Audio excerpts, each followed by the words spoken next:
ना मैंने उनका आर्टिकल पढ़ा है, ना मैंने उनको सुना है।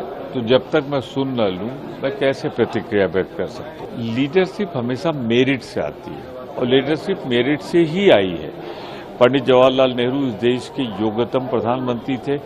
गुलाम भारत जब आजाद हुआ तो उसका नवनिर्माण किया। इंदिरा जी ने अपनी शहादत देकर साबित किया। राजीव जी ने अपनी शहादत देकर इस देश की सेवा की।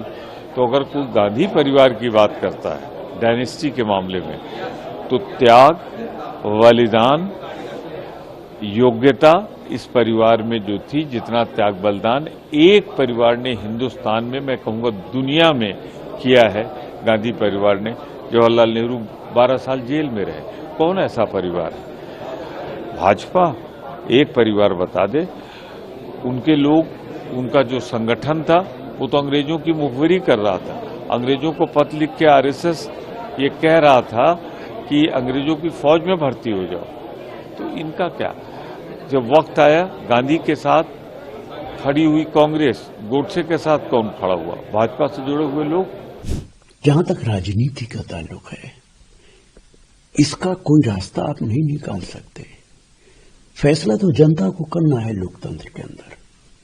किसी एमपी का बेटा अगर चुनाव लड़ता है तो जनता तय करेगी उसे जिताना है या हराना है।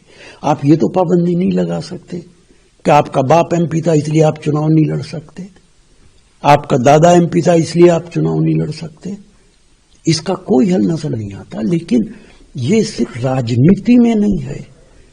जजेस के बेटे जजेस बन रहे, चीफ जस्टिस का बेटा चीफ जस्टिस बन जाता है।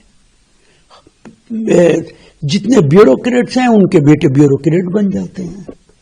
जितनी फिल्म इंडस्ट्री है, हीरो है तो बेटा हीरो बन जाता है, हीरोइन है तो हीरोइन बन जाती है, डायरेक्टर है तो डायरेक्टर बन जाता है।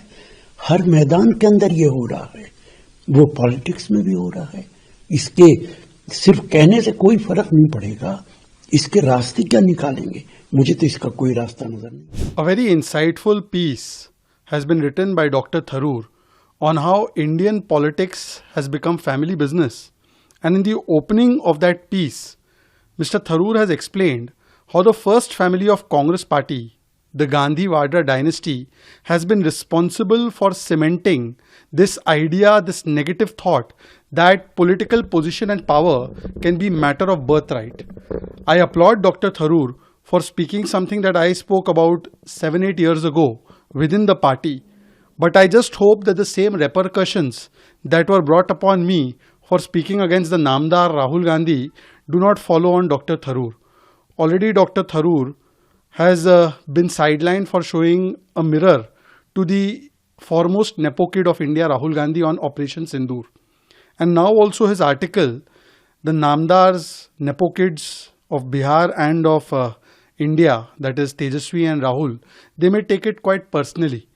But it is a fact that Congress party is not only a family-run company, it has penetrated this idea that birthright se hi sab kuch milta hai.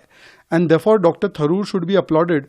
But I think now Dr. Tharoor will get series of bad words and insults right from Kerala Congress, from other leaders, because he has challenged the first family of Congress party. I think that I'll just pray that Dr. Tharoor doesn't suffer the consequences I suffered. There's some section of seeking action against Dr. Tharoor. You see, anybody who speaks in national interest and not in parivar ka interest, in armed forces interest, not in Pakistan's interest, or in interest of Kamdar, talent, merit, performance, not in interest of parivar, they are abused, attacked and insulted in Congress. This is because in Congress, above dal, above desh, there is only parivar. Parivar pratham, desh और dal की कोई चिंता नहीं, सेना की कोई चिंता नहीं. So when Mr. Tharoor has said the truth about Operation Sindoor, he has been abused. When he has said the truth about dynasty politics within Congress, he has been abused. This is the Namdar company of Congress who target Kamdar. They abuse Prime Minister also every day.